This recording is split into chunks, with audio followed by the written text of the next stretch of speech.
Welcome to the political economy of the environment. Today's episode is about population and the environment. Worldwide, population growth is slowing. In fact, the move to what's called replacement level fertility, where the number of new people being born equals the number of people dying, is happening around the world, and it's been described by, among others, The Economist magazine as one of the most dramatic social changes in history. Replacement level fertility is worldwide about 2.3 lifetime births per woman. Why not just 2 to replace a man and a woman? Because some children don't survive to reproductive age. How come birth rates are declining? What's happening around the world to drive that remarkable social change that's been really a notable feature of the last few decades of human experience?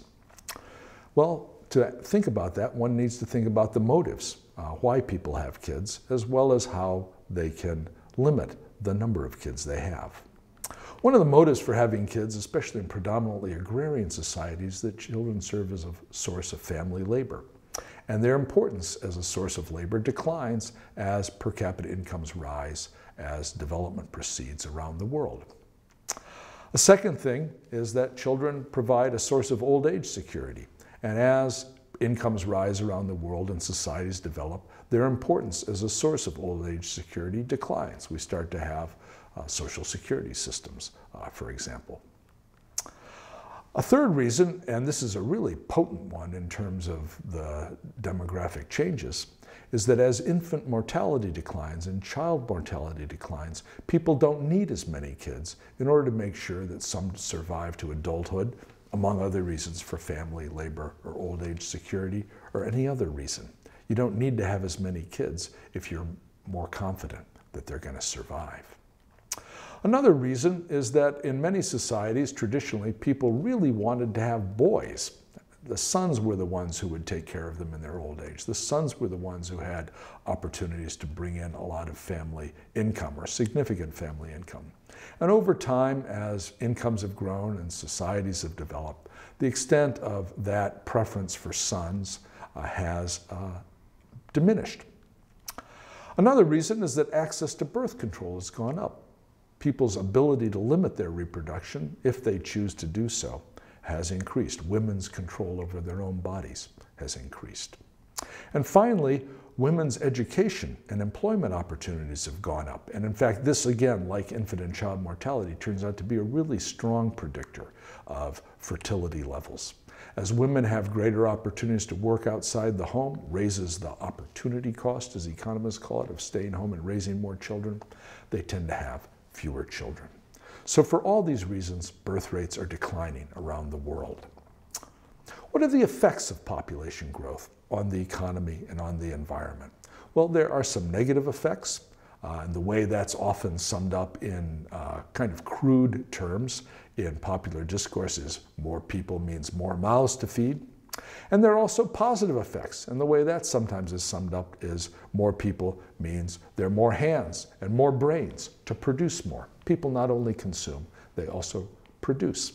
They also innovate. They can even respond to problems, including environmental problems. So the effects of population growth are ambiguous because they're both negative effects and positive effects, and which are going to predominate in any given place or time is an open question. Now, a lot of folks have thought for a long time that the negative effects are the really big ones, and so population growth is often viewed as a really bad thing. And that view can be traced back to this guy, Thomas Malthus, the Reverend Thomas Malthus, who lived back in the late 1700s and early 1800s in Britain. And Malthus wrote an essay called An Essay on the Principle of Population, in which he said that the rate of population growth would always outstrip the rate at which we can increase production in order to feed everybody and take care of everybody. And for this reason, human numbers would inevitably be held in check by what he called the great preventive checks of hunger and starvation, pestilence or disease, war, and what he termed vice. Vice meant birth control, because Malthus thought birth control was immoral. And Malthus said the only way to avoid having the mass of humankind be living in abject poverty and misery would be if they somehow refrained from having sex, from creating children. And he didn't have much hope that people were going to do that. So he figured that the way the human future looked was pretty bleak. The majority of humankind would be condemned to live in absolute misery, their numbers constrained by their deprivation, their hunger, their disease, their war amongst each other. And that a stupid thing for the rich to do would be to try to alleviate their suffering, because if they did, you'd just make it possible for them to reproduce more, and you'd end up with even more people suffering than you had before. And that analysis of Malthus is what gave economics the name the dismal science. Malthus was considered an economist, and this was such a dismal prediction for the future of the world economy, the future of human well-being, that it gave economics the name dismal science.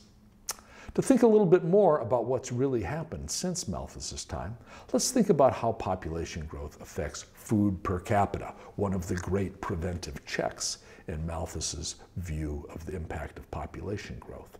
What Malthus was really focusing in on is what could be called the denominator effect. If you were to hold the food supply constant and divide it by more people, you'd have less food per person, more mouths to feed, and the same amount of food. Obviously, that would be a negative effect on human well-being. Now, to some extent, that could be counterbalanced, Malthus recognized this, by a labor supply effect. As you have more people, you have more labor, more people to engage in producing food, for example, but as the land frontier is reached, as we can no longer simply bring more and more land under cultivation, land of equal fertility, equal quality, the phenomenon that economists call diminishing returns is going to set in. And so even though you're producing some more food, it's not enough to keep up the level of food per person. So food per person declines, not quite as much as you get from the denominator effect unmitigated by the labor supply effect, but it still declines. And this was why Malthus thought there was no way that people could avoid living in a state of deprivation, because food supplies wouldn't be able to keep up with population growth.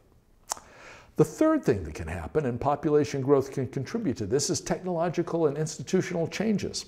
If population growth is helping to drive them, it's what's called induced technological and institutional change, in this case induced by population growth. You can get increases in productivity in agriculture, for example, that are both induced and what economists would call autonomous or exogenous increases. But for both reasons, productivity can actually go up. And if it does, and if it goes up enough, it can actually increase food per person, even in the face of rising populations. And if you look at what's happened in the world since Malthus penned his dismal tract over 2 centuries ago, what we find is that world population has increased greatly, including in Britain, Malthus's own country, which is really what he was writing about. And at the same time, food supply per person has increased greatly as well. In other words, the technological change has outweighed the denominator effect, and even tempered by the labor supply effect. So Malthus really underestimated what could happen in terms of technological change, underestimated the fact that technological change could be substantial enough to offset the diminishing returns problem that limited the impact of the labor supply effect alone. What he also underestimated was what demographers call the demographic transition, which is what we really started out with, that phenomenon of falling birth rates around the world. The possibility that rising living standards could lead to falling birth rates was something Malthus didn't really think much about, because he didn't think you could get rising living standards because of the pressure of population on limited resources and that low-income poverty trap that he forecast as the fate of humankind. Coming out of analyses of population policy, you get debates about what, if anything, should be done about population growth. And there are 3 basic questions around which these debates revolve. The first is population growth really a problem? The second is, should governments ensure that people have access to birth control? And the third is coercion ever justified? Is it ever justified for governments not only to make sure people have access to birth control, but for governments to make sure that they use it, to use force to do so? In these debates, one can distinguish broadly three schools, and I want to talk briefly about each of them to conclude. The first are the folks I'll call the population controllers, the second are the folks I'll call the New Right, and the third is the group I'll call women's health advocates. The position of the population controllers on the first question, is population growth a problem? They say yes, it is the #1 problem. It's the main cause of hunger. It's the main cause of environmental degradation. It's the main cause of unemployment, war, everything you can imagine. Population growth is the main cause. It makes it worse. And therefore, yes, it is a big problem. Should governments ensure access to birth control? The population controllers say yes, government should do so with the objective of limiting population growth. They should not only ensure access, but the reason they do it, and therefore the ways in which they do it, should be driven by the motive of curbing population growth. Is coercion ever justified? Many of the population controllers say yes. The end of curbing population growth may justify the means. An example would be the one-child family policy in China, which was a coercive family planning policy, constraining families to having only one kid, imposing really severe penalties on those who didn't. And that kind of coercion is not just a feature of Chinese policy, it's been a feature of population control policies around the world. Paul Ehrlich, who wrote a book called The Population Bomb back in 1968, one of the advocates of population control, talked about it in these terms. He said, coercion, perhaps, but coercion in a good cause. We must be relentless in pushing population control around the world. And the we he referred to was the United States. Second school of thought in the debate is what I'm going to call the New Right. They're not so new anymore, but this was the coalition that came together in the 80s, in the time of Reagan and Thatcher, and it led to a major shift in the population policies of the US government, for example. On the question, is population growth a problem? The New Right said, no, people aren't a problem. Why? People are the ultimate resource. People are what makes the world go round. New people will solve new problems as they come along. Nothing to worry about. Should governments ensure access to birth control? No, governments don't have any business doing that. And in fact, governments ought to ban some kinds of birth control, most notably abortion. The New Right movement was very much tied in with the movement against women's right to choose to have an abortion, to terminate an unwanted pregnancy, or a dangerous pregnancy even. Should coercion ever be justified in the name of population control? No, the New Right said. Coercion would be a violation of basic human rights. This was the position of the Reagan administration in the 1980s, this New Right position. And if you want to read a little bit about the notion that people are a good thing rather than a bad thing, Julian Simon's book, The Ultimate Resource, makes that argument. The ultimate resource in his argument was people. More people are good, not bad.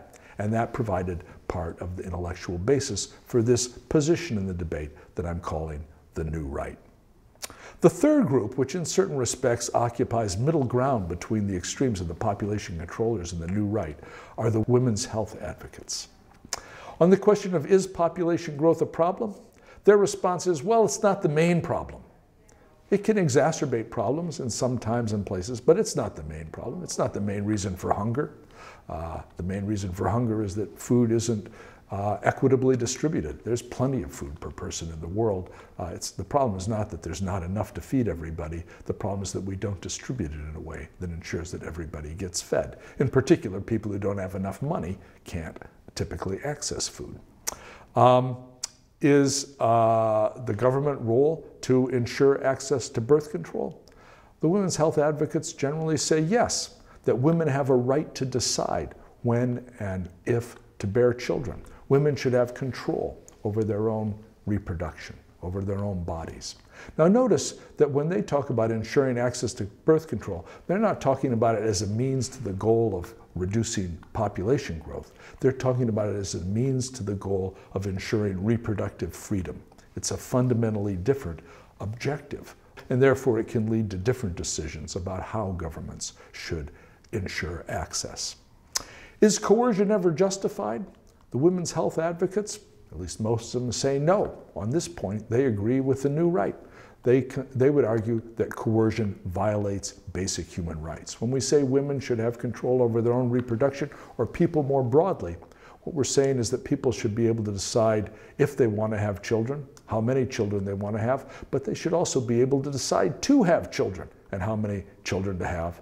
And the government has no business stepping in and forcing them to make a decision one way or the other. In other words, reproductive choices are individual choices. It's a matter of individual liberty. And what we should aim to do in public policy is to maximize that liberty and not to restrict it in any way, either pro or against having kids. And if you want to read about that, the book Reproductive Rights and Wrong by Betsy Hartman talks about international population policy and talks about how the population control ideology has been played out around the world, how it has shaped the evolution of contraceptives and contraceptive delivery programs of governments around the world, and also about some of the problems associated with the restriction on women's reproductive rights that we find in the name of either the new right or population control. Thanks very much.